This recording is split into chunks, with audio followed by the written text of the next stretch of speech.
Bonjour, Bonjour. merci d'être avec nous dans nos studios de Radio Judaïka. Alors, vous venez nous présenter votre deuxième roman qui s'intitule Tu mérites un pays aux éditions Alary.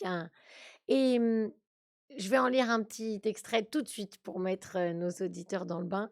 J'étais une étrangère dans un pays étranger et c'est ce qui me valait d'avoir rendez-vous une fois par semaine dans le bureau surchauffé de Marie-Ange. Chaque fois que je m'y rendais, je me disais qu'il aurait mieux valu être une anguille.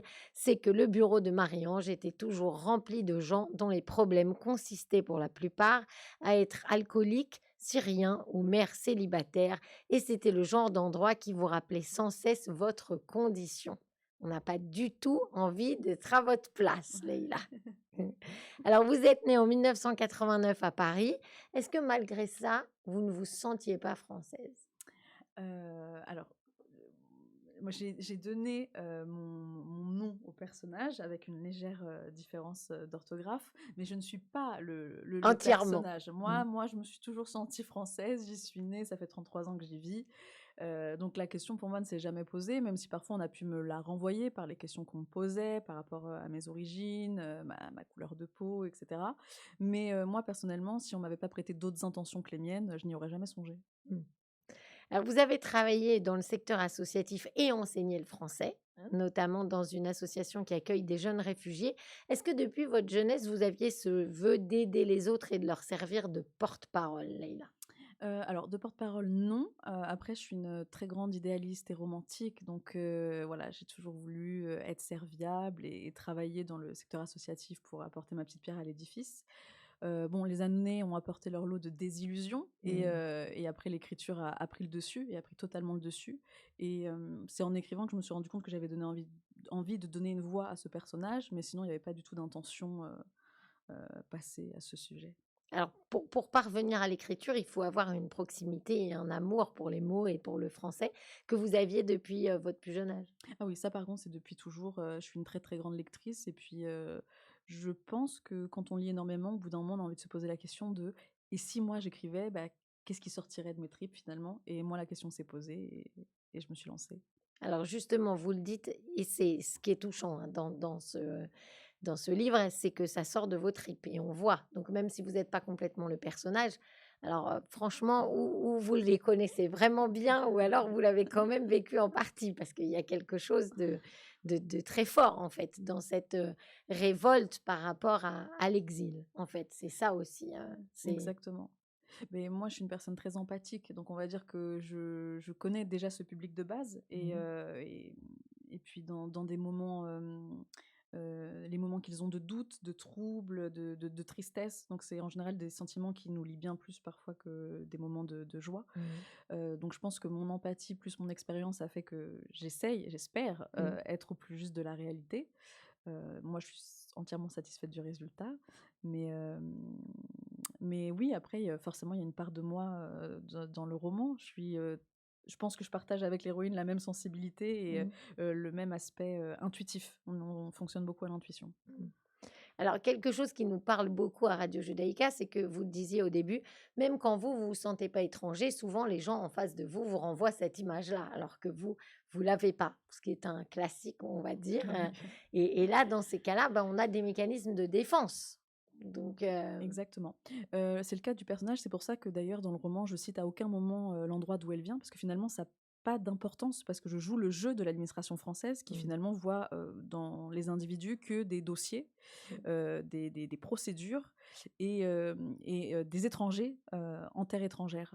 Donc c'est pour ça qu'à aucun moment je nomme le pays d'où elle vient, même si j'y glisse quelques indices, parce que ça n'a pas d'importance. J'en parle à travers, le prisme de cette administration Mmh. qui ne voit pas les individus, mais ni les destins, ni les histoires, mais seulement des numéros de dossier. Alors, dans son dossier, ça se passe plutôt pas si mal puisqu'elle a un entretien de naturalisation, ce qui est déjà pas donné à tout le monde, sauf erreur de ma part, hein.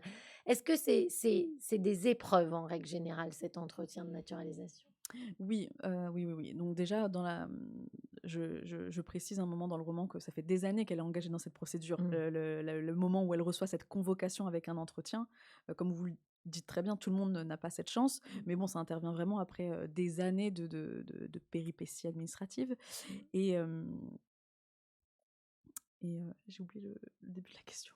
L'entretien de naturalisation, si c'est difficile à vivre. Oui, oui, moi, dans le cadre de mes expériences, j'enseignais le français. J'étais pas amenée, à les accompagner sur ce genre de procédure, mais forcément, comme certains d'entre eux étaient engagés, j'étais amenée à les voir, par exemple, aux pauses et cetera, me poser des questions Mmh. ou, littéralement réviser, comment être français. Mmh. Donc du coup, c'est à travers ces interludes que j'ai touché du doigt cette réalité et les voir dans cette posture vraiment, ils avaient totalement intégré l'idée qu'on puisse apprendre, à être français comme on pourrait apprendre une poésie par cœur ou un théorème de mathématiques.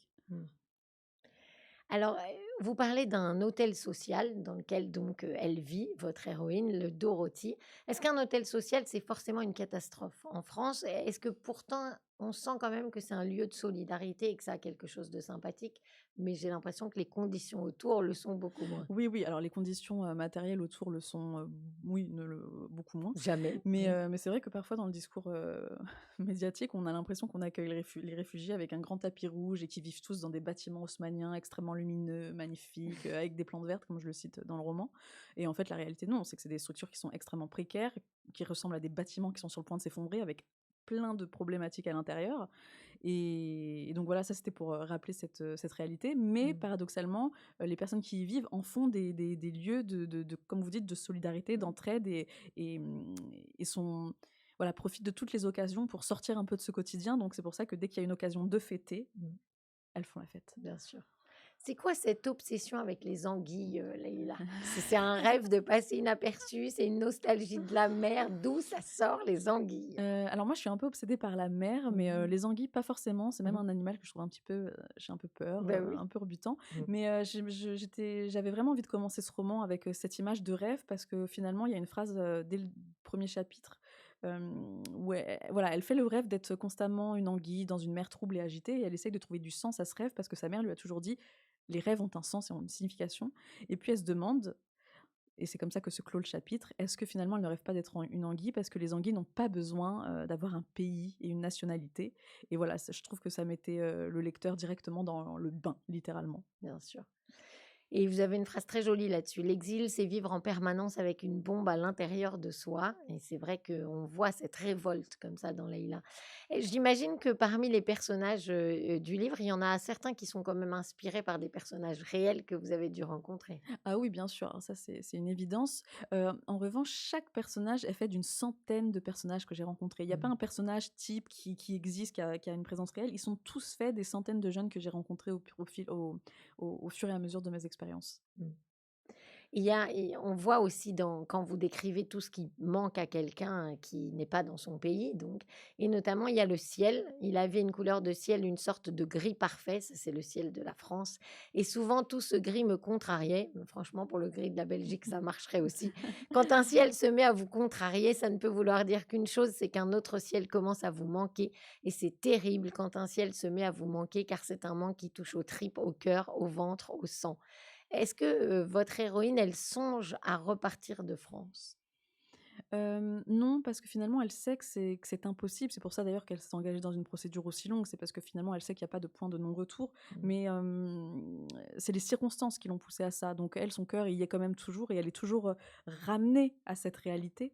Et d'ailleurs, cette phrase, «L'exil, c'est vivre en permanence avec une bombe à l'intérieur de soi», c'est l'idée que, ça peut exploser à tout moment et elle ne sait jamais à quel moment les souvenirs vont rejaillir dans son esprit. Ça peut être une phrase, une image et un ciel. Et un ciel. Bon, en tout cas, je conseille à nos auditeurs de lire Tu mérites un pays, parce que c'est vraiment un roman, enfin un roman non, enfin c'est un roman, C'est mais un en même roman. temps on sent voilà Ouais. quelque chose de la réalité. Il y a une galerie de personnages très sympa, son amie Momo, qui fait le manège est vraiment très chouette, sa colocataire Sadia qui est une rebelle, Mmh. Madame Meng même est assez sympathique finalement. Oui. Donc voilà, en tout cas et une langue vraiment importante et une révolte dont pour le coup, je pense que vous êtes quand même le porte-parole, Leïla. Merci d'avoir été avec nous ce Merci matin sur Radio beaucoup. Judaïka.